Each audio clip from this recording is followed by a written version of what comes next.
Jeremy Martin came into the 2016 Lucas Oil Pro Motocross Championship as the two-time defending 250 class champion, carrying expectations of continuing his dominance.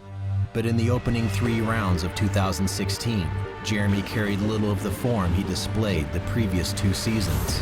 Jeremy Martin has got back to 9th, so clearly a mistake from him, and he's struggling right now. Forkner has taken 3rd place away from Jeremy Martin. Still a so-so start to the season for your defending champ, so he's gonna have to rally. His body is not where it was last year, and that leads to his mind's not where it was last year. I've seen him win 2 in a row, and it sucks to see people doubting him. After struggling through his first 2 seasons as a professional, Joey Savatgy filled the role of 2016 Series points leader, going into round 4 at High Point Raceway, reigniting a battle for supremacy between Martin and Savatgy that has lasted for over a decade. With Savatgy, I respect him as a racer. I wouldn't go and get dinner with him. Joey's grown up beating all these guys. At the amateur level, Joey won a lot of those titles that Jeremy wanted to get. Jeremy Martin never won Loretta's titles because Joey won them all. And I think there's a lot of animosity there between the 2 of them.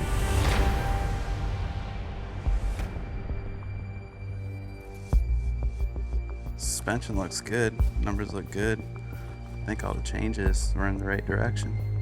Amidst his early struggles in 2016, Jeremy Martin made the decision to stop working with his trainer and move his preparation during the week from California to his family's property in Millville, Minnesota. For the first 1.5 years of his professional career, Jeremy trained and won titles at Ricky Carmichael's farm in Tallahassee, Florida, but made a decision to leave when Ricky brought in trainer Clint Friesen and his longtime disciple, Joey Savatgy. For Martin, it no longer made sense, as he would be paying thousands to train with this competition. It's not easy to take 2 guys who are a threat to each other and say, hey, okay, let's play nice now. It's hard enough to go on race day and have to deal with everybody, but then come back home when you're sitting there staring your biggest competition in the face. It's a tough line to walk. I made an investment to go to the Carmichael farm. I hired a trainer and a mechanic. I was fully tapped out. I mean, I was living paycheck to paycheck. I was ready for a little bit of a change. We've got a national caliber track in my backyard. I've got 4 or 5 tracks on our property, and I can do anything I want.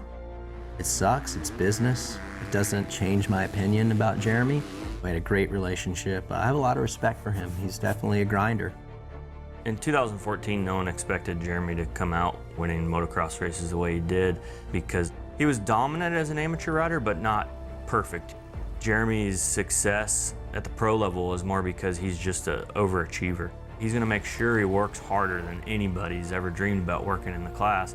And at an amateur level, it doesn't really do you any good. You know, it's a 5-lap race. It's pretty much all about starts.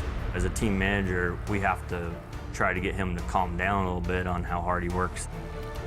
It's very safe to say that I have won 2 outdoor national championships and still get doubted. I always was the underdog growing up. I just came out of nowhere and I avoid the spotlight. I just want to be gnarly on a dirt bike and be known for when I get on the track that, dude, that guy, like when you watch him ride, like, wow, look at that. I mean, that's good. That's fine enough. I'll just let that do the talking.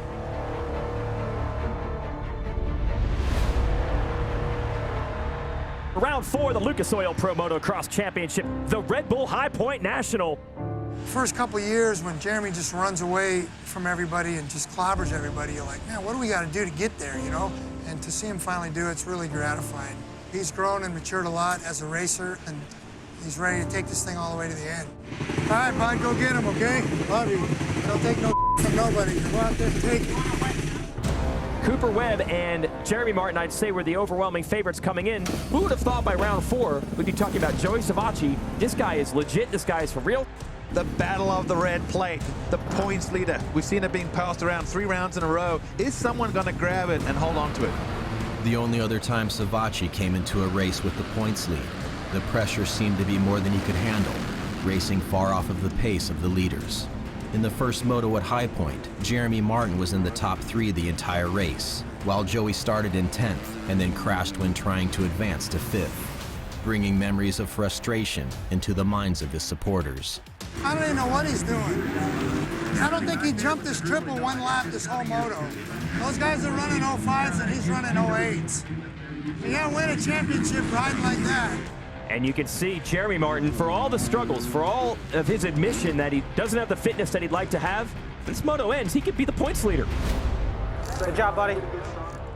Never got going, man. Turtle speed.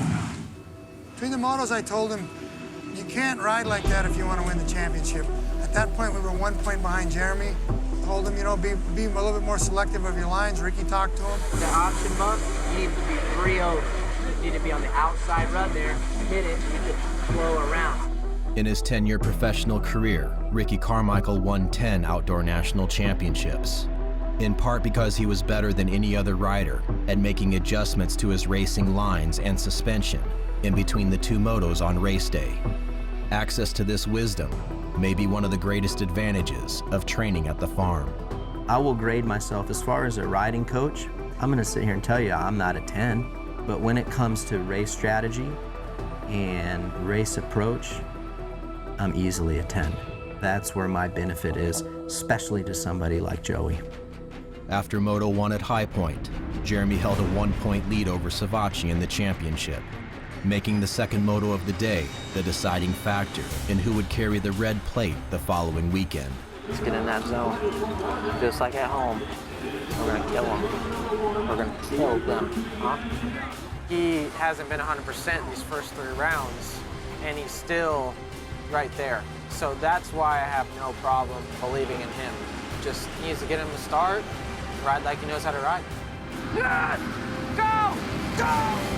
Practically an instant replay of the first start as Jeremy Martin has it, but the difference, Adam Cincerillo with a better jump in this one, and he goes around the outside of J. Martin to grab the lead. Little mistake from Jeremy Martin, and he's gonna have to deal with Savatgy now. Oh, Savatgy. He just moved Martin out of the way. What a beautiful toss. Joey Savatgy made an aggressive move on Jeremy Martin to take over second. Savatgy's not messing around, he's going after AC. What is going on? That's puking coolant. 2-time defending champion is smoking. I don't know if the bike is going to be able to hold on, and it has turned midnight for Jeremy Martin. It's expired. His bike is done, and he is mad because he's going to score 0 points in this moto. We go back to our leader, Joey Savatgy, been dealing with pressure, heavy pressure, but he just rallied. He's going to have 3 wins in 4 races. Joey Savatgy wins at High Point. Way to go, buddy. Did it. Jeremy DNF'd. I was definitely pretty gutted. I mean, even with how my performances have really kind of been the first half of the season, if I would have gone 2-3 or 2-4 at High Point, I would have still been right there in the championship hunt, if not possibly right there on the bubble of taking over the red plate. I mean, it's my bike, it broke, so yeah, I'm responsible. I mean, it hurts. It hurts. I mean, it's a lot of points, you know, and Savatgy's been pretty consistent. I told him, you know, I said, I couldn't be any more proud of you, man. You're doing it. Right now, you're the guy, you know, so keep hammering away at it and don't change anything you're doing and keep it going. Jeremy Martin left High Point 24 points behind Savatgy, and regardless of the unfortunate cause of his large deficit, Martin's hopes of obtaining a slot on an elite factory team will be seriously damaged if he is unable to stage an assault on the title. People are doubting him because of his results. Ultimately, you know, you think you'd be guaranteed a spot and a good position on a team because you had 2 past championships, but you're only as good as your last race. If you don't show up to race right now, it's gonna hurt you.